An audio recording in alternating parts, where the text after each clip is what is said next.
자, 요번에 이제 할 것은 이제 테마 9번 한일 합정과에 관련된 내용인데요. 그냥 2번 정도 나왔어요. 그래서 이제 박정희 정권이 이 경제개발 추진에 되게 강조했는데, 그래서 이제 포면적인 조국의 근대화 민족 중흥을 포방을 하면서 경제개발 5개년 계획을 이제 추진을 했죠. 그래서 성장 위주의 공업화 정책들을 이제 추구했고, 그걸 통해서 정치적 어떤 정당성 이런 것들을 얻으려고 했던 건데, 앞에서 얘기한 것처럼 원래 국내 자금을 이제 동원하려고 했는데 그게 안 됐대요. 안 됐죠. 그래서 외자 도입이 이제 필요했고요.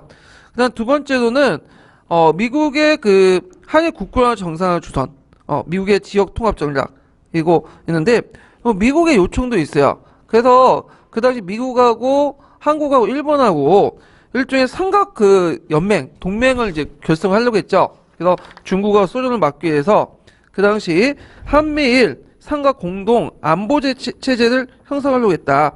그래서 이제 이런 것들이 이제 또 작용이 됐고, 일본인들의 어떤 가인 자본 수출 이런 것들과 이제 또 배경을 이룰 수가 있죠.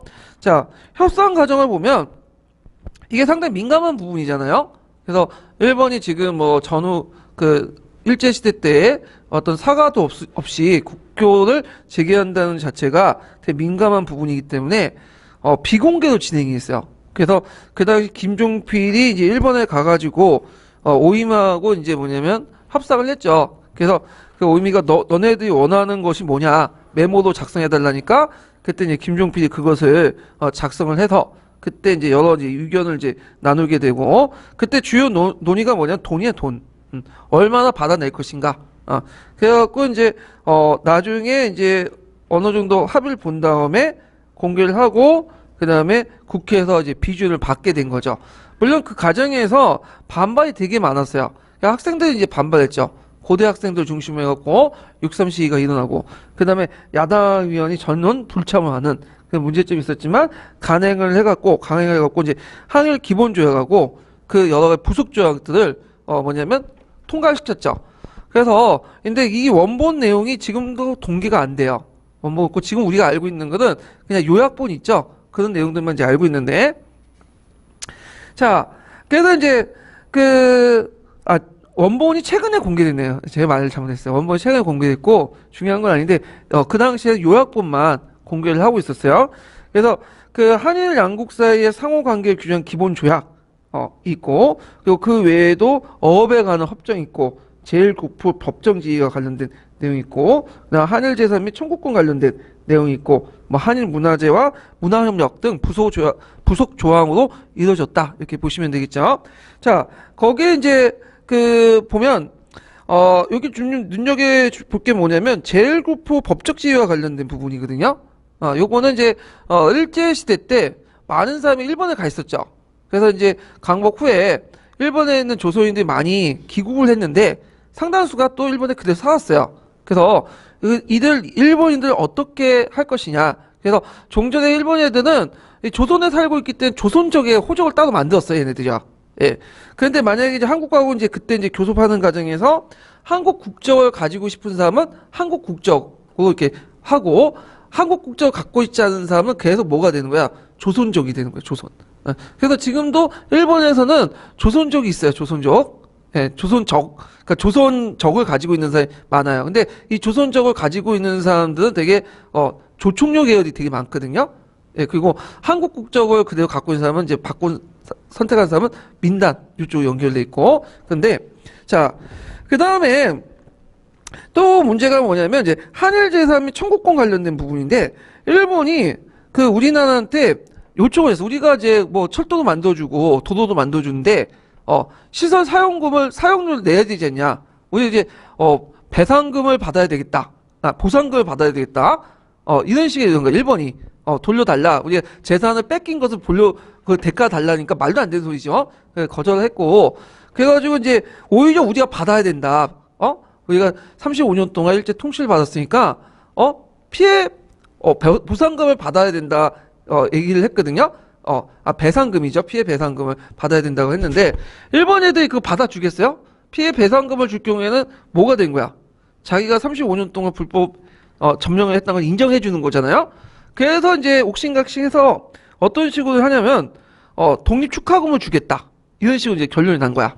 그래서 이런 식으로 했고 그 다음에 또 이제 그 당시에 그 내용을 보면 기본 조약을 내용 보면 자 한국과 일본 사이에 맺어진 1910년 이전의 조약에 의해서 한국과 일본 자국의 입장에 따라서 임의적으로 해석할 수 있는 여지들이 많았는데 이 조약이 있어요. 이 조에 보면 1910년 8월 22일 이전에는 대한제국과 일본 사이에 체결된 조약들은 이미 무효를 확인한다.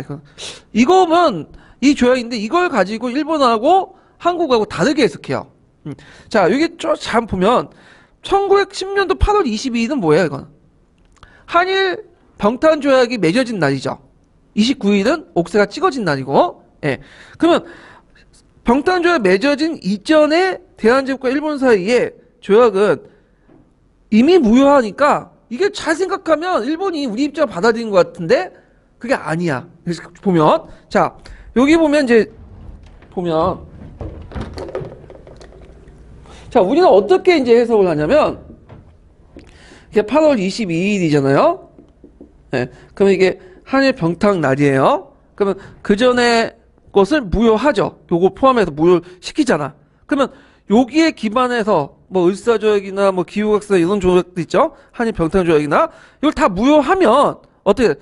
그 나머지 35년 동안의 식민 통치는 뭐가 되는 거야?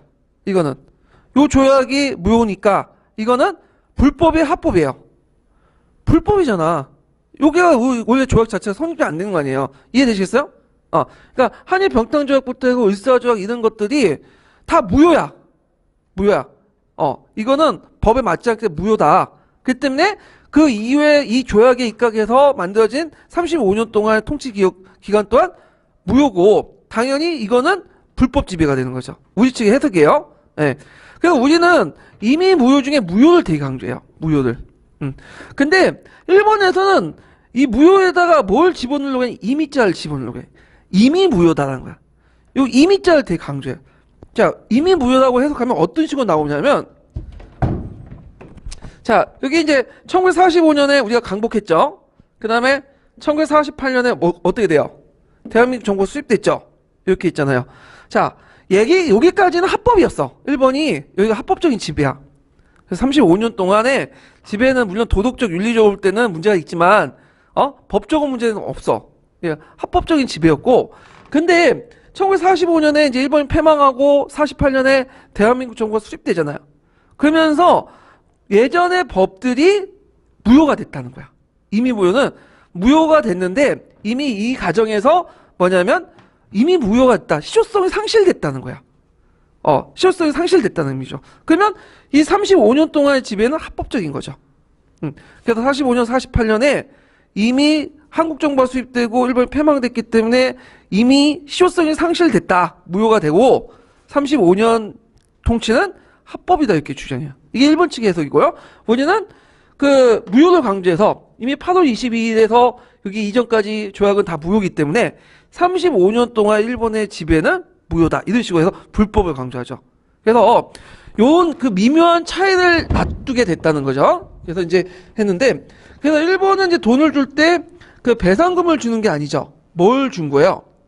네, 이건 독립 축하금 목적으로 이제 명목을 줬다. 지금까지 우리는 일본의 사죄를 받지 못하고 있죠. 자, 그래갖고 그 당시 이제 그 식민지 시기에 일본으로부터 많은 피해에 대한 청구권 자금의 제공을 받았는데 앞에 연결한 거는 독립 축하금이라는 명부 받았고요.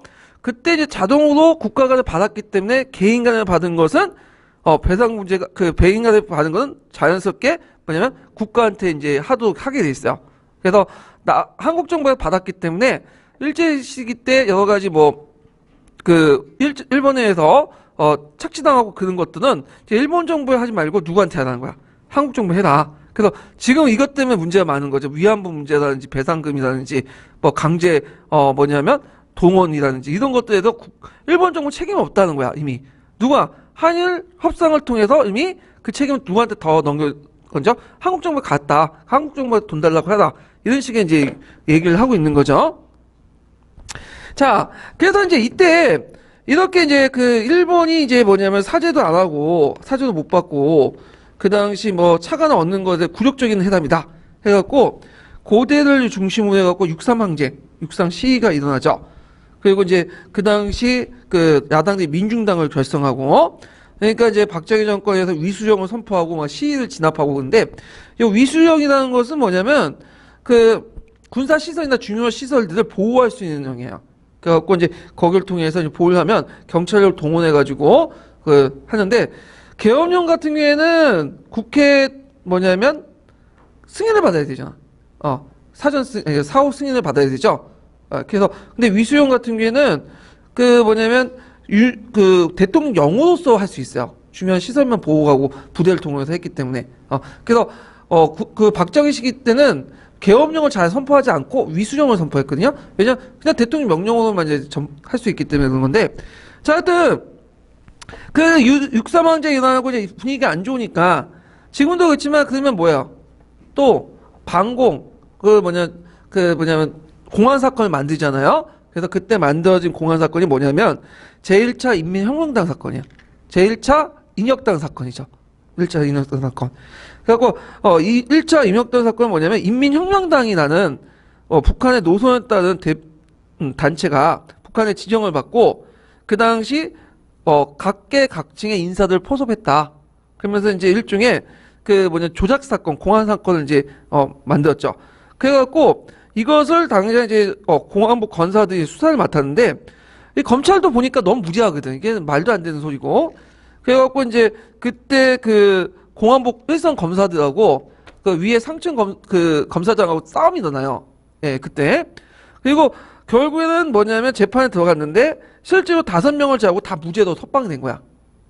그러니까 무리하게 사건을 엮은 거죠. 그 1차 인혁당 사건, 불꽃의 사건이라고 이제 하는데, 요 1차 인혁대 사건 때문을 왜 했냐? 이거는 아까 얘기했던 6.30을 통해서 분위기가 어수선하고 반정보적인 어떤 그것들이 이제 확산이 되니까, 분위기가 확산되니까 박정희 정부가 그걸 돌파하기 위해서 만든 공안 사건이다. 이렇게 보시면 되겠죠.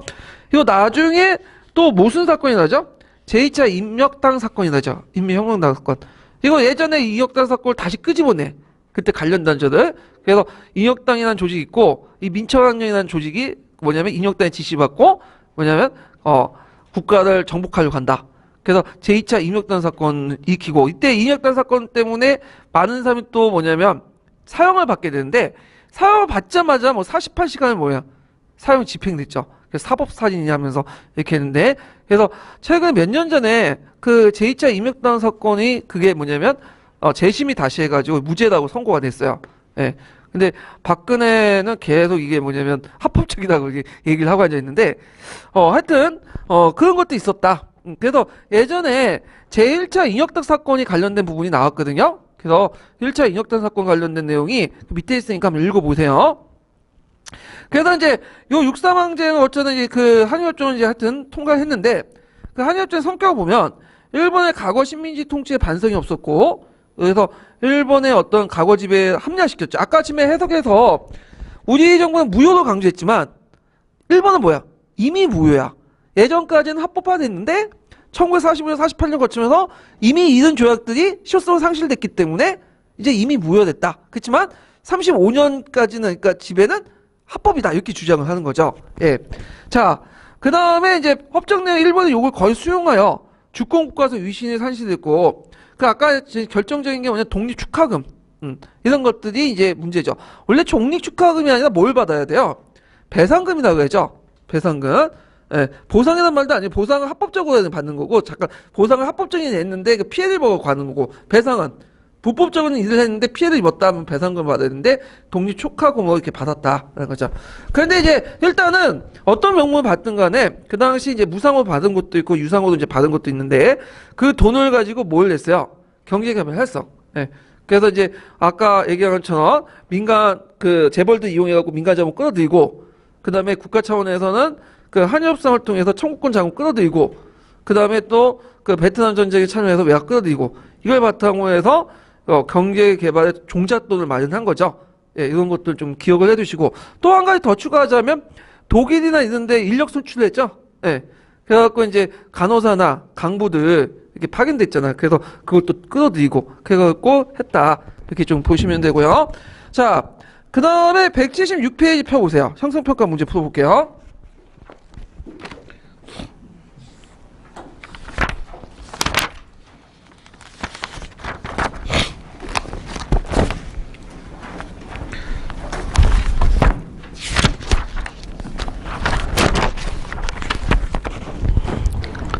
자, 다음 협정을 체결한 한국의 입장과 미국의 입장을 각각 써보고 미추진 내용을 한국과 일본이 각각 어떻게 해석하고 있는지 각각 두 줄 이내로 쓰시오. 이거는 제일 한일협정의 주 내용이지요. 한일협정 내용인데 2조와 관련된 내용인데, 자, 한일협정을 체결한 이유가 일단 뭐야? 돈 문제 때문이죠. 경제개발 자금 이런 것들이고, 자, 미국에서는 미국, 일본, 한국을 공동 방위조약을 묶어가지고 누굴 대항하겠어? 소련이나 중국을 대항해서. 소련이죠. 지금도 마찬가지. 지금도 중국을 대응하기 위해서 한미를 같이 묶잖아. 미국의 의도는. 예. 그래서 있고, 그 다음에 요거에 대한 한국 해석은 뭐냐면, 아까 얘기한 것처럼 병합 이전의 체결은 조약이나 합정은 다 불법이다. 뭘 강조한? 무효를 강조한 거고, 자, 일본은 임의를 강조한 거죠. 그래서 아까쯤에 대한민국 정부 수립 후에 이미 무효가 됐고 실효성이 상실됐기 때문이다. 하지만 그전에는 합법이었다. 이런 식으로 강조하는 거죠. 예. 자, 그래서 이제 해석의 여한이 좀 다르게 이제 해석을 했다라는 걸 좀 기억을 해 주시면 되고. 자, 185페이지 펴보세요. 185페이지.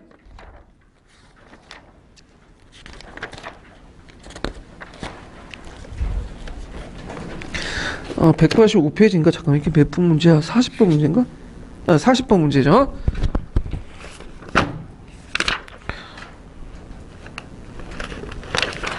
자, 다음 미추진 한일협정 체결 경제적 배경을 써보고 가와 나에 들어갈 말을 써보시오. 한일협정 문제점 세 가지를 말해보시오. 있는데, 자, 한일협정이 하니까 고대 대학생을 중심으로 해서 이제 반대 시위가 있었죠. 이게 뭐라고요? 63 시, 63 항쟁이라는데, 그때 이제 참여했던 사람 중에 유명한 사람 있죠? 이명박. 이명박이 그때 참여했어. 그때 젊었을 때는 참 진보적이었는데 생각이 올바른데 나이 먹을수록 어떻게 저렇게 변했는지 잘 모르겠는데. 그래서 예전에 4.19 혁명 63 시위에 참여했던 사람들 지금 뭐라고 불러요? 꼰대라고 부르죠. 꼰대. 예. 그래서 가스통 메고 막 덤벼들고. 자, 63시 이렇게 쓰면 되고, 나에 들어갈 것은 뭘까요? 아까 이제 그걸 돌파하고자 공안 사건을 조작을 했죠? 이게 무슨 사건이죠? 제1차 인민혁명당 사건. 불꽃회 사건이라고 이제 얘기하는데, 예전에 기출 문제 나왔고. 자, 그다음 문제 좀 되게 많죠? 뭐, 식민지에 대한 사과를 제대로 못 받았다는 거. 그 다음에 이제 일본군의 위안부나 강제징용 피해자, 원폭 피해자들 개인적인 배상들을 다 국가에 넘겨버린 거죠. 그래서 지금도 이제 일본 정부는 우리는 못하겠다 지금 하는 거고. 그 다음에 약탈 문화재 발행. 왜냐면 약탈 문화 되게 많았어. 일본 애들이 일제 강점기 때 약탈 많이 갔잖아. 통감무 시킬 때도. 예. 그 다음에 이제 독도 문제 이런 것도 제대로 해결하지 못했다. 뭐 등등 있는데 여기 쭉 쓰시면 되고. 자, 그러면 이제 다음 테마로 넘어갈게요. 자, 베트남 파병을 이제 볼게요. 베트남 파병.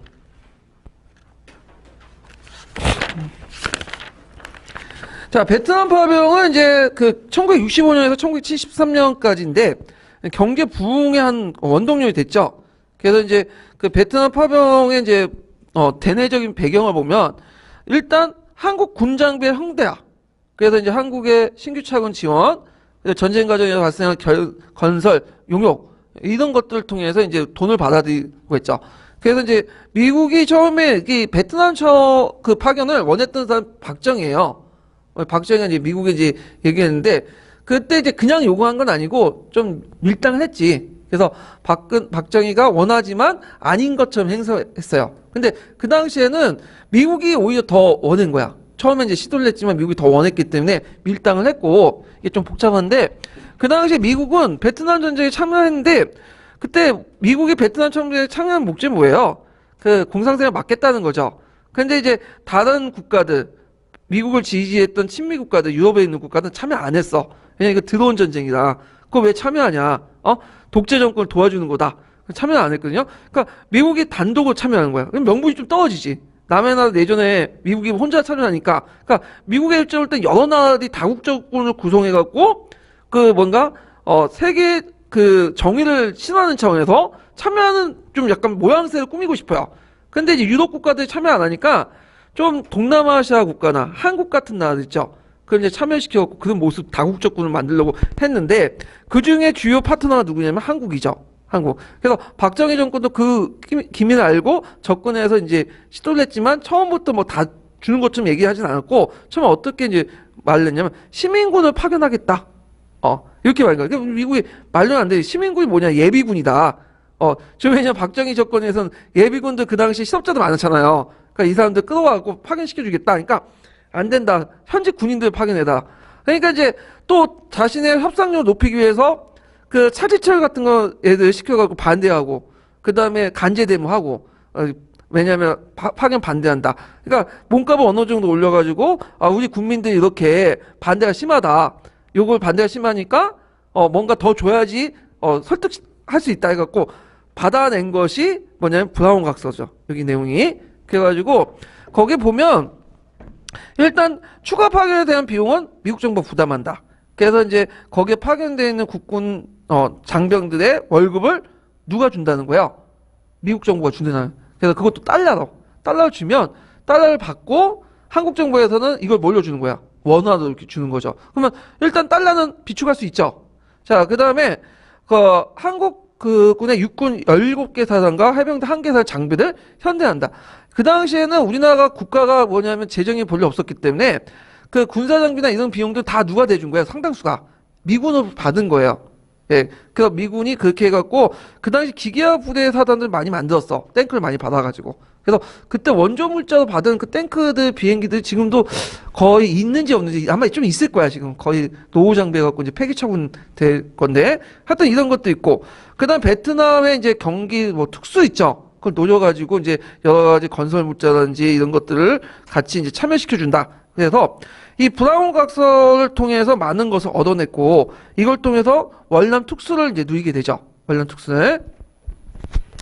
자, 그래서 이제 있고 진행은 한올 협정을 체결해서 처음에는 비전투호 파견했다가 나중에는 전투호 부대를 이제 파견하고요. 그래갖고 있다가 이제 나중에 베트남 미국군이 출수할 때 같이 이제 철수를 해버리죠. 예. 그래갖고 그걸 통해서 많은 그 돈을 벌어들였는데 실제적으로 보면 한국군이 뭐 미국과 동등하게 해서 참여한 것보다는 요 브라운 각서에 보면 뭐라고 할 수 있어요? 미국의 뭐예요? 용병이 용병. 용병에 참여했고 그때 한국군들이 막 만행을 저질러 갖고 많은 사람들 죽이고 그랬거든요. 예. 근데 교과서에는 안 실려 있는데 자 하여튼 이런 것도 있다. 그래서 베트남 파병 그다음에 한일협정 이런 것들은 뭐에 바탕이 됐다? 경제 개발의 바탕이 됐다. 이거 예전에 한번 시험 문제 나왔으니까 기억을 해주시면 되고요. 그 다음에 7.4 남북공동선언을 볼게요. 7.4 남북공동선언이 예전에 한번 시험 문제 나왔던 건데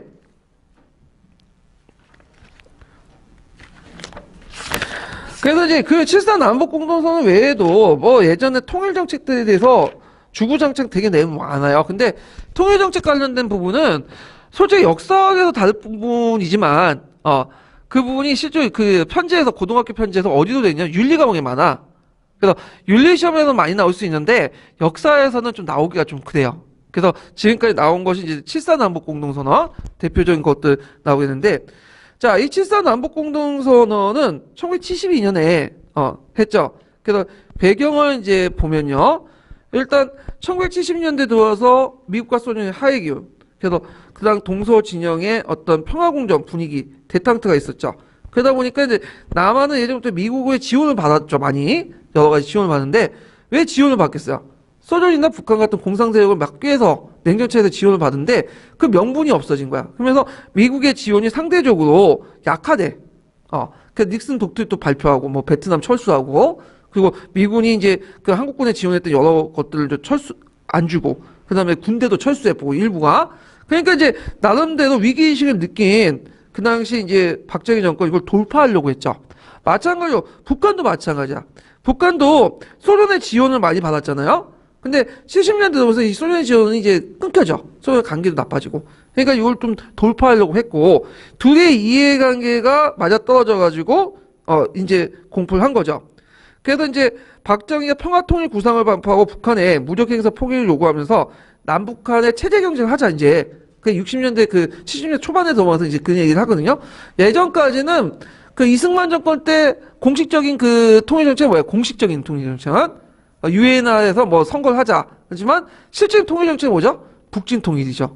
예. 그런데 박정희 정권 때도 똑같이 그냥 이승만 정권에 했던 걸 그대로 이어받았는데 70년대 들어오면서 초반 때 이승만 정권에 이제 했던 북진 통일이 아니라 그 이승만 정권의 대외적인 거죠. 유엔을 통한 감시자의 뭐 선거 그걸 했는데 장명 정권도 마찬가지예요. 근데 70년대 들어서 이제 우리가 자주적으로 하자고 이제 얘기를 해요. 그러면서 했던 것이 뭐냐면 그 이제는 공산주의와 사회주의, 공산주의 자본주의 체제 경쟁을 해갖고 바람직한 방법하고 체제 경쟁에서 우월한 쪽이 뭐냐면 통일의 주도권을 잡자 이렇게 얘기를 하거든요. 그러니까 70년대 들어서 박정희가 이렇게 자주적으로 이렇게 하자고 하는 것은 체제 경쟁을 통해서 통일하자는 것은 뭐냐면 그 당시에 경제력이 어떻게 될까요? 성장했던 거죠. 그래서 60년대까지만 해도 북한의 경제력이 우리보다 더 뛰어났어요. 근데 70년대 들어오면서 이게 교차가 되죠.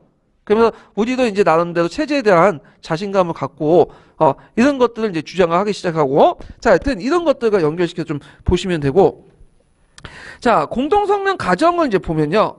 자, 이후락이 평양을 방문했죠. 우리 측에서는. 그 다음에 이제 그 원래 북한은 김영주가 방문했는데 박영측이 이제 대신와갖고 방문해서 한날 1시에 그러니까 1972년 7월 4일 한날 1시에 남과 북에서 동시에 발표하자 해가지고 7.4 남북 공동선언이 반포가 되죠.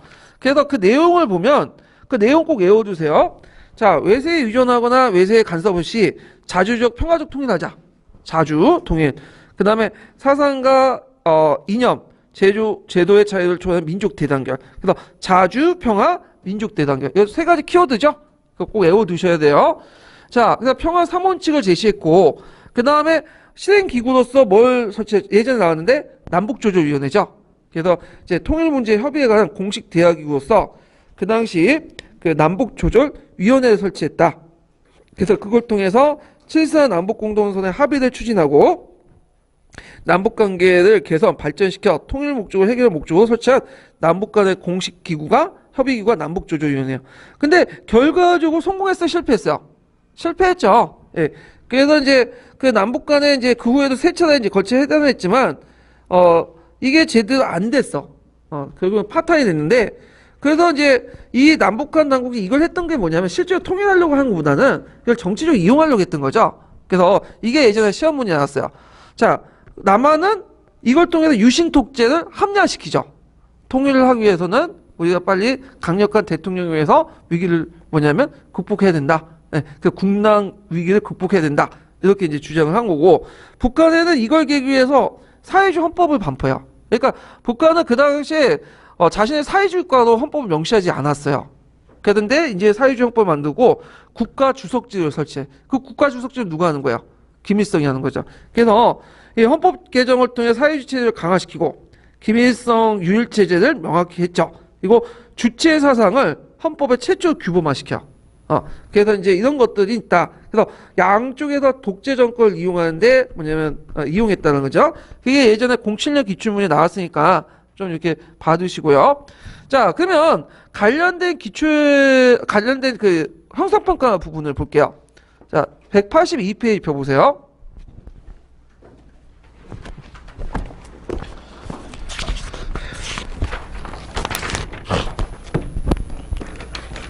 자, 182페이지 31번 문제 볼까요? 31번 문제.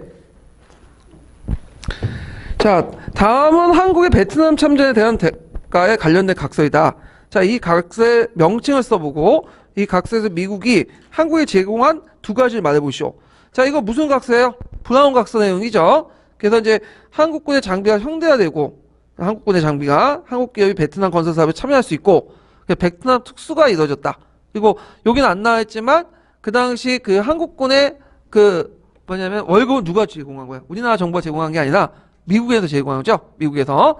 자, 그 다음에 이제 여기 보면 이제 그 외에 이거 지금 할 것은 이제 7.4 남북공동선언 외에 뭐 유신헌법 뭐 박정희 다음에 누구였죠? 전두환이었죠. 그 정권과 관련된 문제들을 한번 볼게요. 왜냐면 주제에서 지금 다르지 않기 때문에 문제를 통해서만 이제 좀 약간 볼게요. 177페이지 펴보세요. 177페이지.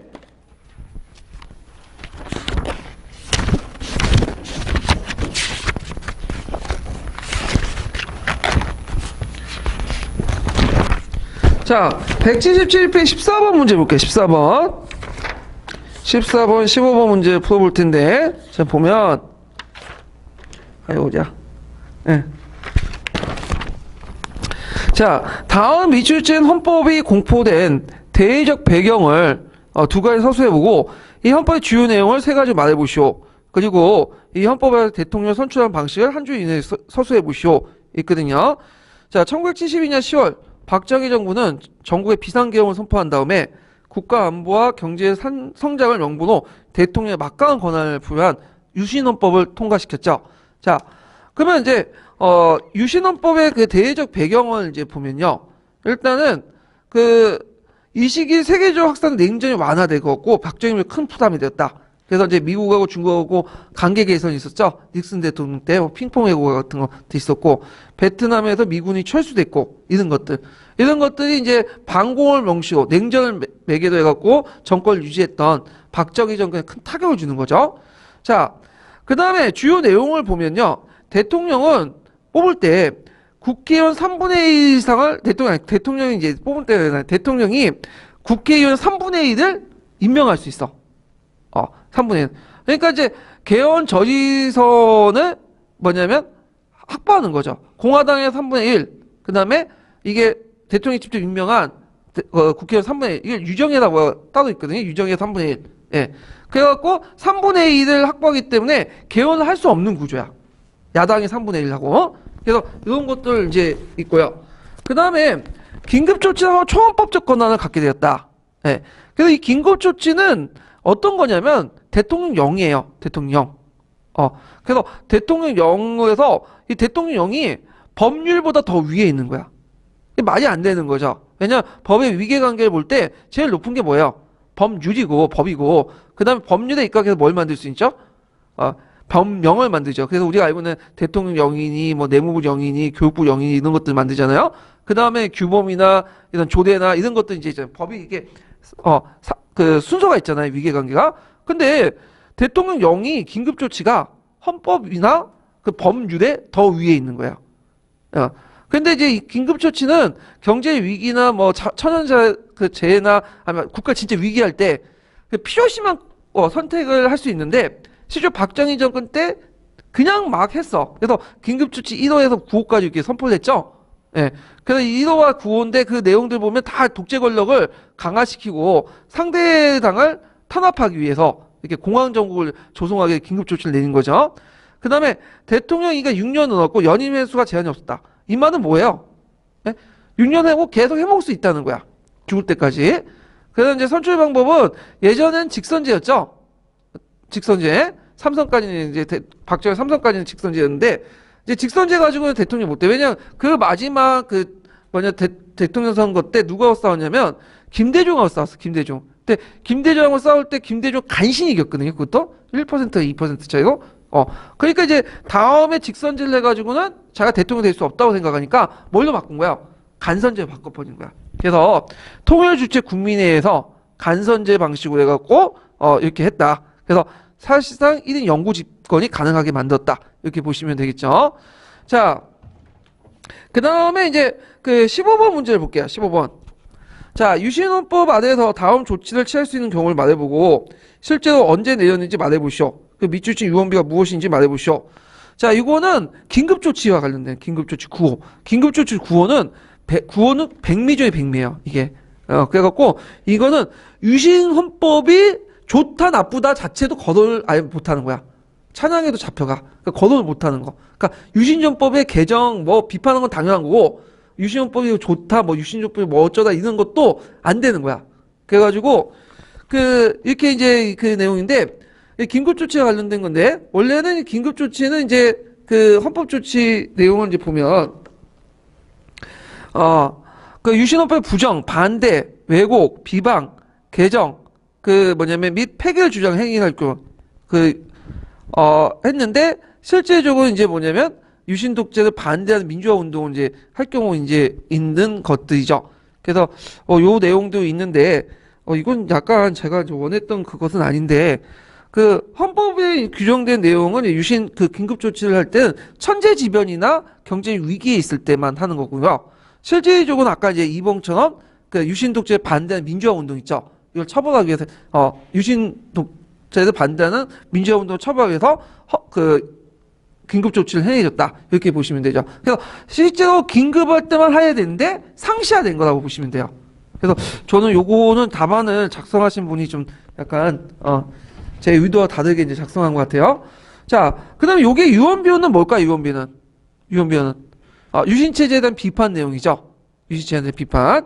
그래서 요 내용도 이제 쓰시면 되고, 자, 그다음에 관련된 문제 좀 더 풀어보면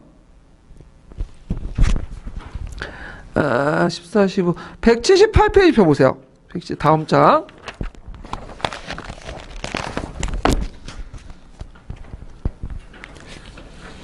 자, 17번 문제 볼까요? 17번 문제.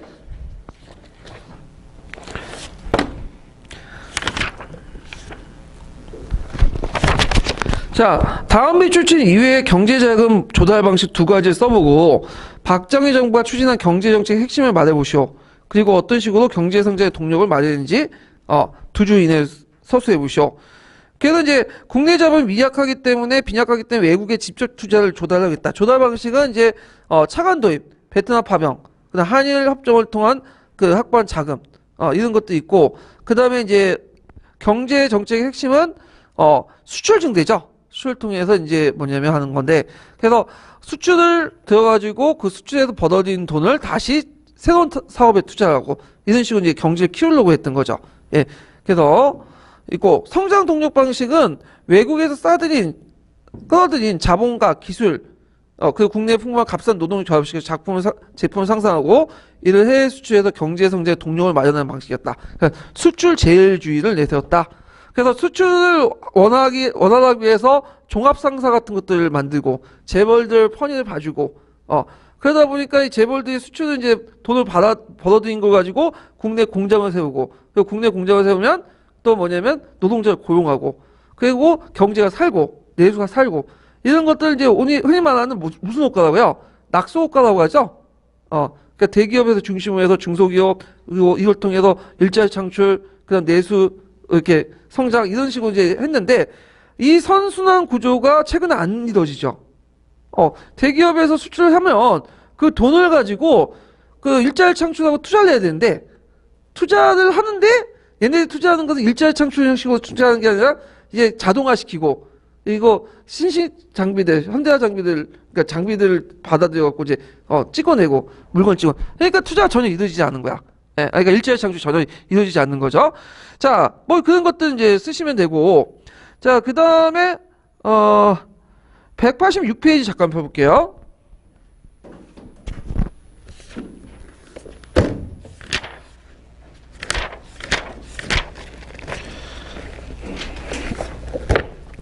자, 186페이지, 187페이지네요. 46번이니까. 네, 뒷장이네. 자, 다운 선언의 그 46번이요. 다운 선언의 명칭을 써보고 이 선언과 관련된 정책 사건을 말해보시오. 그리고 이 선언의 주요 내용을 한 줄 이내에 서술해보시오. 요거는 이제 유신 정부 있었던 그 3.1 민주구국선언이고 관련 사건 명동사건이라고 부르는 건데, 이 내용은 유신 정권의 퇴진 요구예요. 그냥 상식적으로만 알아두세요. 관련 내용에 천재 교과서에 있으니까 한번 각자 읽어보시고, 그 다음에 47번은 이제 이거는 뭐냐, 1974년 긴급조치에 잇따라 발표하고 개헌노예가 금지시키는 뭐와 뭐를 조작했죠? 공안 사건을 조작했죠? 인민혁명당 재건위원회 사건. 이걸 이제 뭐죠? 제2차 인혁당 사건이죠. 제2차 인혁 사건을 하고, 그 다음에 이제 이런 것도 있고, 민천당력 사건하고 나는 인혁당 사건, 이렇게 보시면 서로 연결돼 있어요. 인혁당이란 것은 가짜 조직이에요.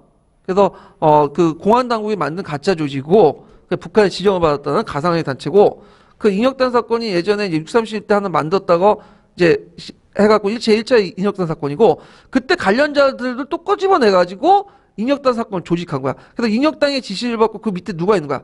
민천학령이죠. 민천은 실제 조직이고, 그래서 민천학령을 인혁당의 어떤 하부 조직으로 만들어가지고 그 뭐냐면 공안 사건 엮어가지고 집어넣은 거죠.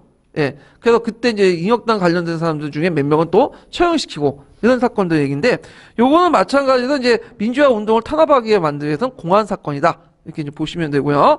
자, 그 다음에 긴급조치 9호. 긴급조치 9호는, 긴급조치 중에 백미 중에 백미라고 했죠. 그, 유신헌법을 반대하거나, 부정하거나, 헌법 개정 요구하거나, 그냥 이를 또 보도해도 안 돼. 다 체포되는 거야. 그러니까 유신헌법 자체를 언급하면 안 돼요. 예. 그런 것들이 이제 뭐냐면 긴급조치 9호 내용이다. 이렇게 이제 보시면 되고요. 자, 그 다음에 48번 문제 볼게요. 가와 나에 들어갈 말 써보고 가에 취해진 조치를 세 가지 말해보시오. 그리고 밑줄 친 헌법의 내용 중에 유신헌법 잔재를 한 주 이내에 서술해 보신데, 전두환 때 얘기거든요. 전두환 문제는 지금까지 한 문제도 안 나왔어. 그래서 한국사 능력검증에 좀 약간 언급돼 있고 그런데 나올 가능성이 있을 것 같아요.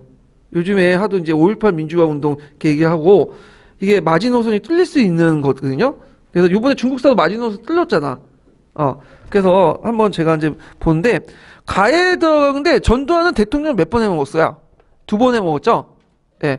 먼저 첫 번째 대통령 선거는 예전에 유신헌법에 따라서 한 거죠. 그래서 통일주체 국민회의에서 한 거고, 그 다음에 또 한 번은 뭐죠? 새로운 헌법을 만들어가지고 개헌해가지고 간선제를 통해서 장충당 그 체육관 가갖고 이제 선거를 해갖고 한 거죠. 그래서 2번 했어요, 2번.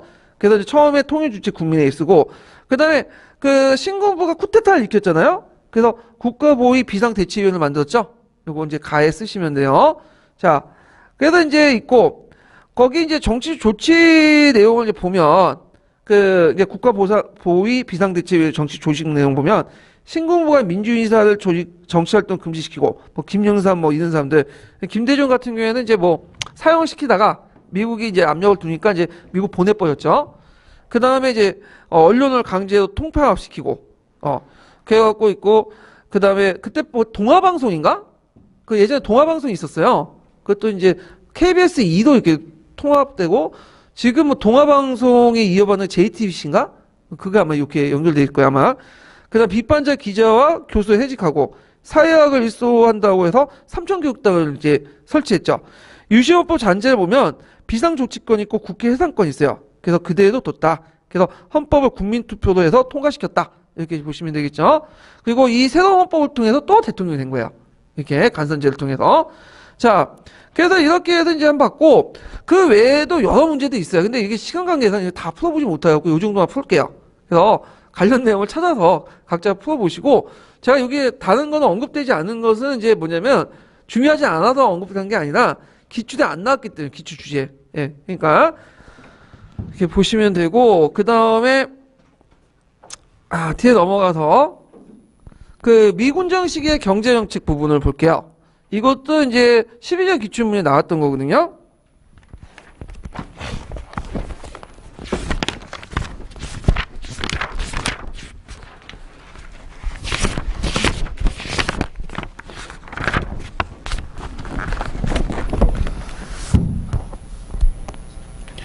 자, 미군정 시기 때 경제정책을 이제 보기 전에 그 당시 일제 시기 때 한국 경제를 좀 볼 필요가 있어요.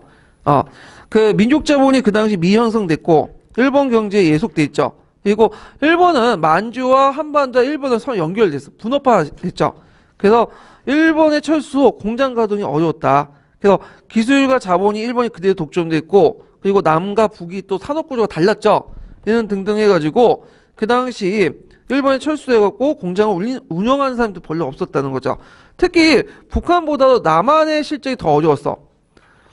보면 일단은 남한은 일제시대부터 농업과 경공업 중심이었죠. 북한은 중국 화학공업 중심이었고, 그 다음에 공업 원료와 지하자원, 공업 원료 지하자원과 중공업 시설은 다 어디에 들어가 있죠? 북한에 들어가 있고, 그 다음 전력 및 사탕 대부분 북한에 산출돼 있었죠.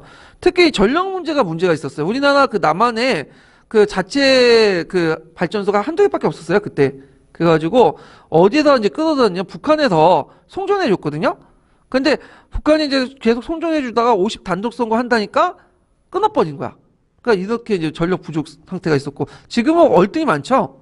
예, 차이점이 있고, 그다음 남한 인구의 증가, 북한 동포가 월남하거나 해외 동포가 귀국하거나 그런 것도 있고, 그다음 통화량 급증이 있는데 일제가 이제 폐색이 짙어지니까 자신들이 이제 뭐냐면 돈을, 그러니까 부동산을 이제 해소하려고 돈을 많이 찍어냈어. 그런 것도 있고, 미군정이 또 돈을 많이 찍어내고, 그다음에 또 앞에 이제 일제 애들이 그 찍어냈던 동판 있죠. 지폐에 동판을 많은 사람들이 가지고 있었거든요. 또 찍어내고. 그러다 보니까 이제 통화량이 급증해서 인플레이션이 일어났고, 그 다음에 미군정의 소극적인 경제정책. 그래서 얘네들은 이제 주로 물자만, 소비재 물자만 확보하려고 했고, 이런 것도 있고, 그래서 이런 것들이 이제 어려움이 있었다. 자, 그 다음에 일본 경제 단절. 그래서 일본 본토 영주의 신민지 경제 중대로 경제 혼란이 됐고, 자, 그래서 미군정의 경제정책을 보면요. 초기 때는 이 미군정이 일제시대 때 그 경제정책을 철폐했어요. 그래서 미국식으로 자유경제체제로 이렇게 돌아가려고 했거든요. 대표적인 사례가 미국 공출제를 폐지시킨 거죠. 미국을. 그래서 일제가 이제 1940년대 미국 공출제를 실시했죠. 공출제가 뭐예요? 일정한 정부가 강제적으로 반강제적으로 쌀을 일정한 가격으로 사들이는 거잖아요. 근데 이게 자유경제에 맞지 않다 해서 자유판매를 허용했어요. 근데 문제는 이렇게 하다 보니까 이제 악덕상인들과 지주들이 어떻게 할까요? 매점 매석을 해. 쌀값을 올려놔. 그러니까 식량 문제 악화되니까 어쩔 수 없이 또 뭐냐면 그 미국 공출제를 또 실시했죠. 그래서 수매가보다 낮은 가격으로 매입을 했는데 이것 또한 뭐야? 지주와 농민들 반발을 불러일으키잖아요. 예, 그런 것들을 했고요. 그 다음에 이제 여기 보면 그 당시 초창기, 이거 6.25 전이에요. 미국의 원조 부조와 세금 저조해서 세입이 없다 보니까, 미군정은 이걸 어떻게 만회하려고 했냐면, 돈을 많이 찍어내는 방식이에요. 통화증반은 인플레이션이거든요. 오늘날 이제 좀 어려운 말로 경제학 용어는 뭐예요? 양적 완화라고 하죠. 양적 완화. 그래서 지금 미국이 이제 그 달러를 많이 찍어냈잖아요. 그래서 이런 식으로 이제 문제를 해결하려고 했는데, 문제는 그로써 어떻게 돼요? 인플레이션이 가속화됐다. 그래서 경제가 더 혼란스러웠다. 이렇게 이제 보시면 되겠죠. 그래서 이제 이렇게 경제 혼란할 때, 그 당시 조선공산당이 전술 발표하죠. 그래서 이제 조선 정판사 위조 집회 사건은 이제 뭐냐면 조선공산당이 탄압을 받으니까 이걸 뚫고자, 조선공산당의 신전술을 발표하고, 그래서 자오합작을 반대하고, 미군정을 결별하고, 그 미군정을 합법적으로 정부를 인정하지 않고, 시위와 총파업을 이제 하게 돼요. 그래서 그 당시 그 미소 공동회를 개최해갖고 임시정부 수립할 목적으로 9월 총파업을 실시하죠. 자기 밑에 있는 노동조직을 이용해갖고 9월 총파업을 실시하고요. 그래서 그 9월 총파업 그 밑에 있죠. 주로 철도 노동자들을 조직했어요. 중심으로 이제 했는데 철도 노동자들이 조직화가 잘 됐던 게 뭐냐면 이들이 단일 사업자 중에 제일 크죠. 그 조직화가 되게 잘 돼 있어. 그렇기 때문에 이들 동원했다. 거기 이제 학생의 어떤 동맹호흡도 있고, 해가지고 했고, 그리고 이제 후에 뭘 결성한? 남노당을 결성하죠. 예, 그래갖고 이제 공산당, 인민당, 남조선 신민당을 했고, 합당해서 그 조선공산 신전술을 뒷받침해서 남노당이 이제 결성이 됐고요. 그 다음 10월 사건이라는 게 있는데, 이 10월 사건은 이제 뭐냐면, 미군정이 이제 그 당시 그 정책을 제대로 못하고 쌀값이 뛰고 물가가 뛰고 그러니까 대구 시민들이 쌀을 요구하면서 그 뭐냐면 이익인 사건이야. 근데 거기에 누가 개입됐냐면 남노당이 개입됐어요.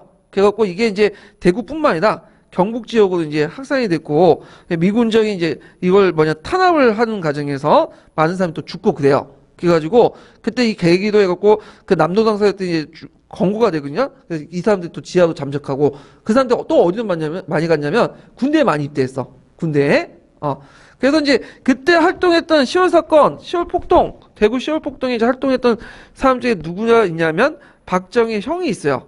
세 번째 형인데 그 형이 거기에 개입을 했다고 그래요. 그래서 그 형 때문에 이제 박정희가 사회주의자로 이렇게 사회주의 영향을 많이 받았다고 그러는데 자, 그러면 관련된 내용을 한번 관련된 내용을 이제 풀어볼게요. 181페이지 펴보세요. 181페이지.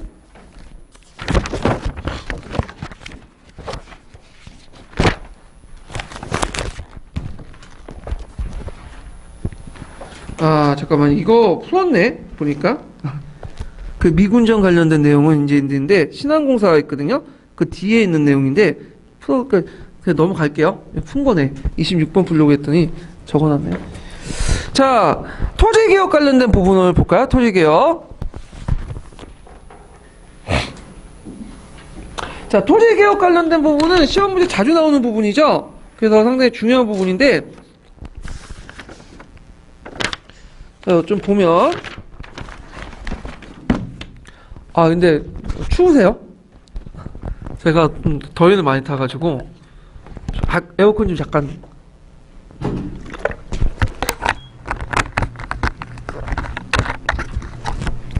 그래서 토지개혁과 관련돼 갖고 지금까지 한 4번 나왔어요. 4번. 예. 그러면 이제 그 내용을 볼게요.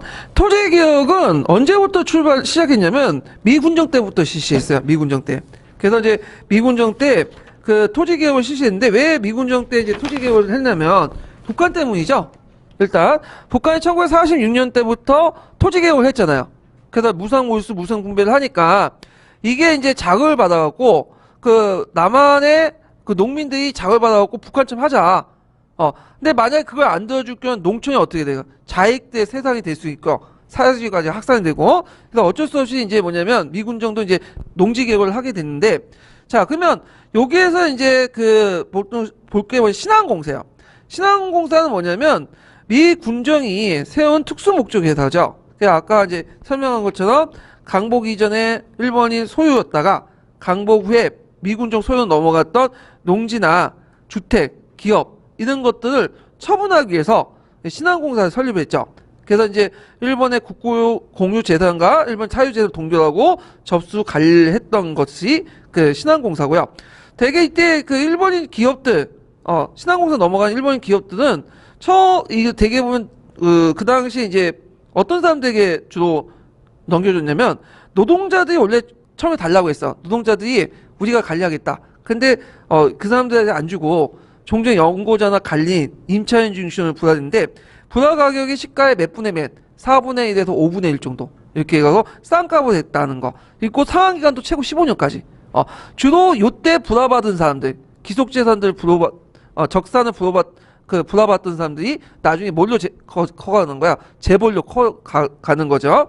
자, 그 다음 미군정 때 농업정책을 보면 그 당시에 그 남한의 그 농경지들이 60%가 소작지였어요. 그리고 이제 앞에 이제 말한 것 북한의 토지개혁 때문에 농촌의 자익세력들이 확산이 되고 그래서 있는데, 그래서 처음에는 미 군정에서 이거 안 되면 잘못하면 이제 사회주의 세력들이 확산되겠다. 그래갖고 나름대로 개혁을 하려고 했죠. 예. 그래서 중앙토지행정처를 설치해가지고 하려고 했는데 누가 반대한 거야? 한민당 세력들이 반대한 거죠. 농지개혁을 해서는 안 된다. 반대를 하니까 어쩔 수 없이 이제 전체적으로 대상으로 농지개혁을 할 수는 없고 어디만 대상으로 한 거죠? 그 일본이 남겨준 기속 농지들만 대상으로 해갖고 소규모 농지개혁을 했어요. 예. 그래갖고 그 내용들을 이제 보면요. 이게 예전에 기출문에 나왔던 건데 일단은 그 기속 농지의 처분의 주체는 누구예요? 중앙토지행정처죠. 정확한 명칭 좀 외워주시고요. 그래서 신한공사를 해체하고 중앙토지행정처가 이제 설치돼 갖고 했고, 대상은 그 농지 이정부 이하, 그리고 그 토지의 소작인들의 우선권을 주고 그 다음에 농민, 노동 노동자, 뭐 북한 이주민 이런 것들을 했는데 여기도 마찬가지로 무상 분배 몰수가 아니 무상 분배 해준 게 아니에요. 뭐 하는 거예요? 유상 분배를 했어. 유상 분배를. 그래서 이제 지가의 생산고의 3배, 지분의 20% 15년 헌물사안 이런 것도 있고 소유권 일부 제한을 했죠. 그래서 분배된 농지가 매매, 임대차, 저당권을 일정 기간 금지시켰어. 그래서 왜냐하면 이제 일부 권력 있는 사람들이 그 분배받은 토지를 뭐야? 강제 뺏을 수 있잖아. 경제적 힘을 이용해가지고 막기 위한 거죠. 그래서 자작농을 보호하기 위해서 했는데 한계는 이제 뭐냐면 간척지나 산림, 가수원 등은 분배에서 제외했고 소작인데 경제 부담이 있었다. 왜냐? 유상 분배였죠. 그래서 이제 연결시켜서 보시면 될 것 같아요. 그 다음에 농지개혁은 아니어도 미군정 시기 때 소작농 부분이 문제가 있으니까 사회 문제가 되니까 이 고유의 소작농을 조정하기 위해서 그 몇 분의 1, 3분의 1을 넘지 못하도록 했어요. 이런 조치들을 했다. 그래서 이제 또 지주가 일방적으로 소작 계약을 파기하는 걸 금지시켰다. 이런 내용들 보시면 되고요.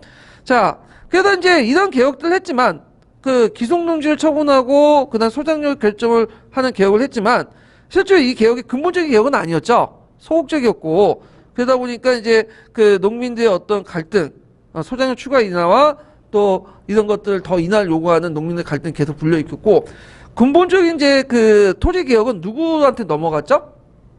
예, 다음 정권 이승만 정권 때부터 이제 하게 된 거죠. 그래서 이제 그 내용을 이제 볼게요. 그래서 이승만 정권 때 농지 개혁이 이제 있는데 이승만 정권 때 농지는 1949년에 일어났어요. 자, 그래서 그 내용을 보면요, 배경을 보면 여론의 압력, 그다음 자익의 사회운동 격하, 그다음 북한의 농지 개혁인데 우리는 안 했다라는 농민들 불만 이런 것들이 이제 배경이 있고요. 목적은 뭐냐? 자, 농지를 농민에게 적절히 분배해서 농가 경제 자립화, 농업 생산의 증진, 농민 생활의 경제 향상, 군민 경제 균형 발전이 있다. 목적성하고 나올 수 있어요. 이건 사전적인 건데 외워둬야 돼 이거는. 그 당시 정부가 내었던 포명적인 목적이에요. 포명했던 내용인데 그래서 이승만 정부가 이런 기치 아래 그런 농지 개혁을 했다.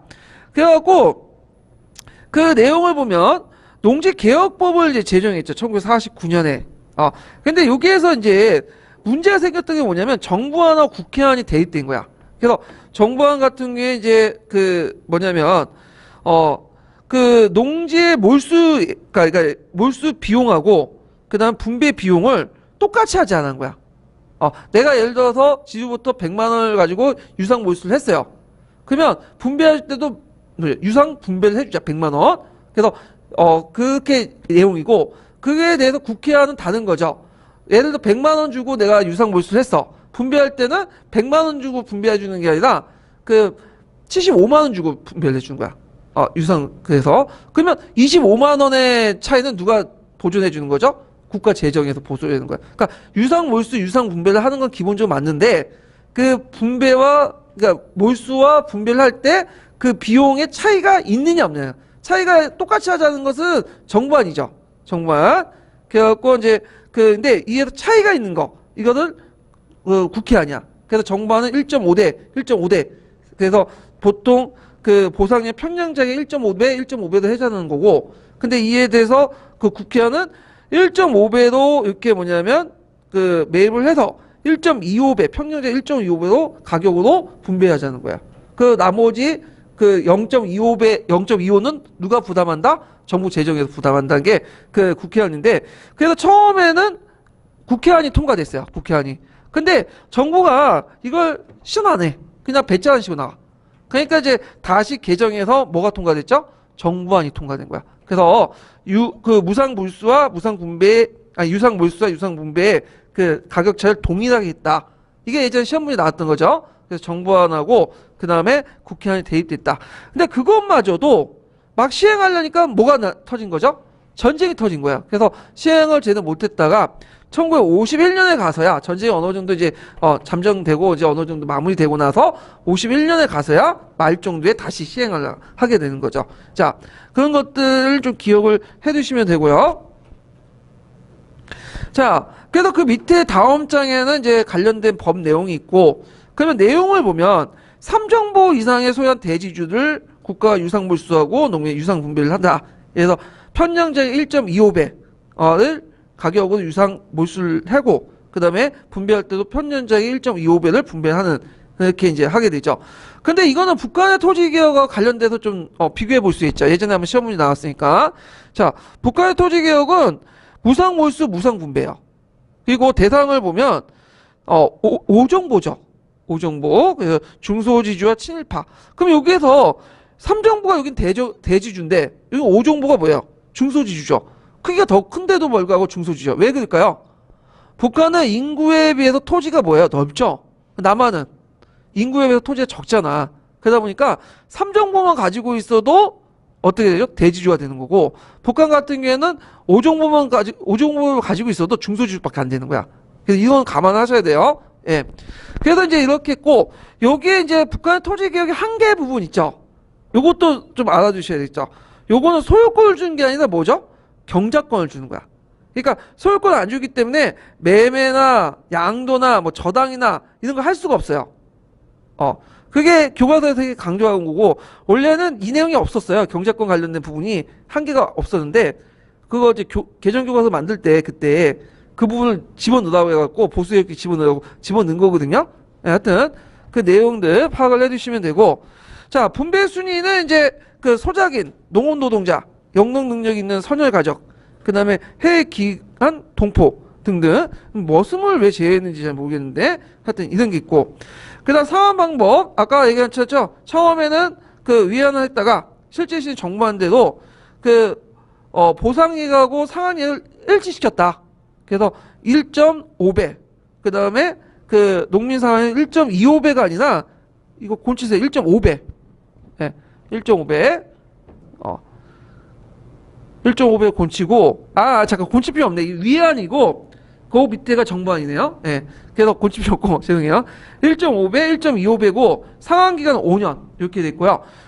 나머지 0.25배는 누가 보상해준다? 정부 재정으로 나가는 거예요. 그렇지만 정부가 그걸 거부하니까, 법을 통과시키는데도 실시가 안 되니까, 정부안을 가지고 또 다시 통과시켰죠. 그래서 1.5배, 1.5배에서 상환액과 그 다음에 그 보상액을 일치시켰다. 정부 재정을 이제 없앤 거죠. 부담을. 자, 그 다음에 한계를 보죠.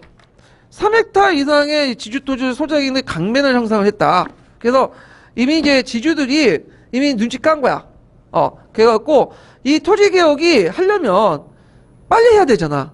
근데 이게 미 군정 시대 때부터 그 6.25 전쟁, 이승만 정부 6.25 전쟁 막 거치면서 이미 어차피 이제 토지개혁을 하고 내 토지를 뺏기니 뭐냐면 값싸게 뺏기는 것보다 비싸게 뺏기는 게 낫겠다. 그러니까 넘기는 게 낫겠다 해서 그 비싼 가격으로 강제 소작인데 넘겨버린 거죠. 예.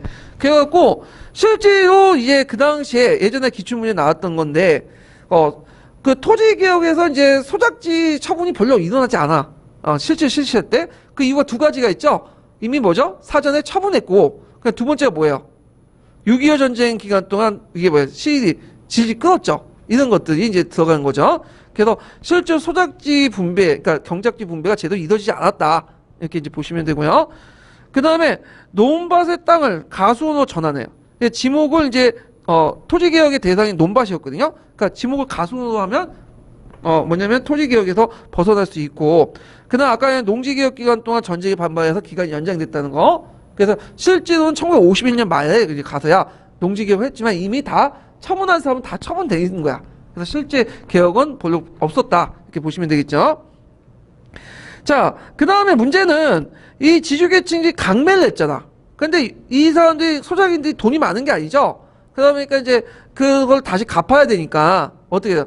생활비를 유지하는 목적으로 자기 토지를 다시 팔기 시작해. 그러면서 새로운 지주층이 생성되고 그 지주층 밑에 소작대가 또 부활이 돼요. 이런 문제점.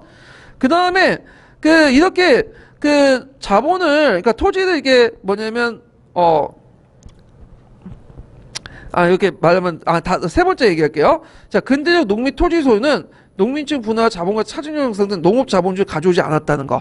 그래서 지금 미국이나 이런 나라처럼 농업 농업 자본가들이 등장해서 막대한 농장을 거느려갖고 이제 농사 짓는 거 있잖아요. 그런 것들이 뭐냐면 가져오지 못하고 오히려 이제 땅을 나눠줬지만 어떤 형상이 나요? 땅을 나눠주면 영세화가 되죠. 영세화. 그래서 기업적 농업을 할 수 없는 그런 구조가 되는 거예요. 그래서 지금도 농촌의 이제 문제점이 뭐냐면 조그만 땅에 많은 사람들이 농사를 짓다 보니까 뭐겠어요? 생산 단가가 떨어지잖아. 그런 것들이 나중에 이제 문제가 되는데, 그러다 보니까 그 미국산 농산물에 대항을 할 수가 없잖아요.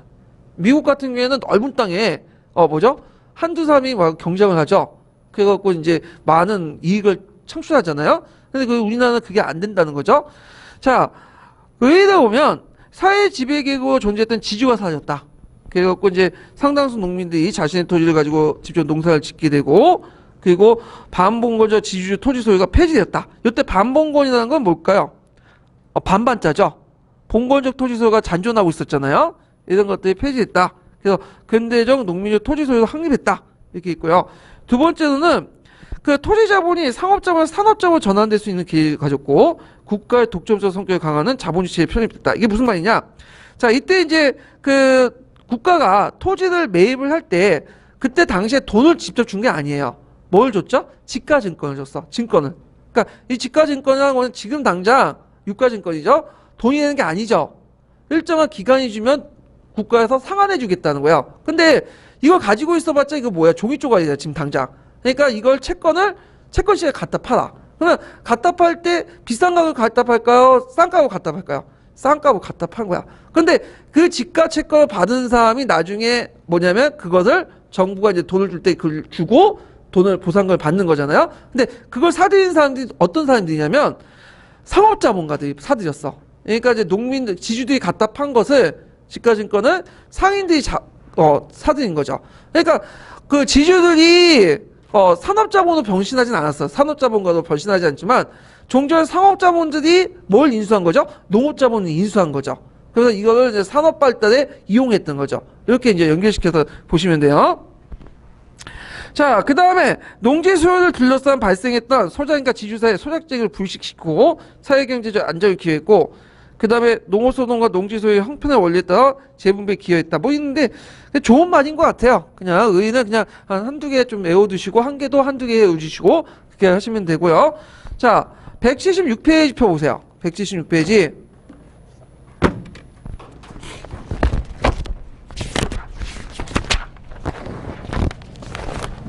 어...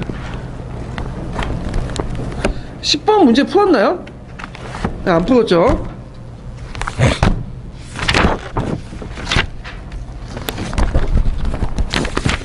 자, 10번 문제 보면요. 자, 다음 개혁이 실시한 정책 배경을 서술해보고 이때 토지개혁의 기준을 북한과 비교해서 말해보시오. 그리고 농지개혁을 실시한 과정의 지주의 행태를 서술해보시오. 이렇게 했는데, 자, 정치적 배경은 이제 강복 이후에 그 국민 절대다수가 그 농민이었고, 그 당시 또 북한에서 이제 뭐 농지개혁을 하다 보니까 사회주의 세력을 막기 위해서 하게 된 거죠. 이거 쭉 쓰시면 되고, 자, 그 다음에 이제 그 개혁의 비교. 이거 예전에 기출문제 나왔던 거죠. 남한은 유상매의 유상분배. 그 다음 북한은 우상모의 몰수 무상분배. 그리고 대상도 다르죠. 그래서 친일파 중소지주. 그 다음 남한은 3정부 이상의 대지주. 이렇게 이제 보시면 되고. 자, 근데 지주들이 이거 이미 뭐 갖다 팔았죠. 그래서 이미 질질 끌었기 때문에 갖다 팔고 뭐 전쟁 기간 동안 이제 질질 끌고 그래서 실제 처분된 토지는 별로 없었어요. 예, 이게 예전에 기출문제 나왔던 거죠. 자, 그래서 이렇게 해서 한번 토지개혁 관련된 부분은 이제 풀어왔고 좀 쉬었다가 그 미국의 농산물 원조와 관련된 부분들을 좀 할게요.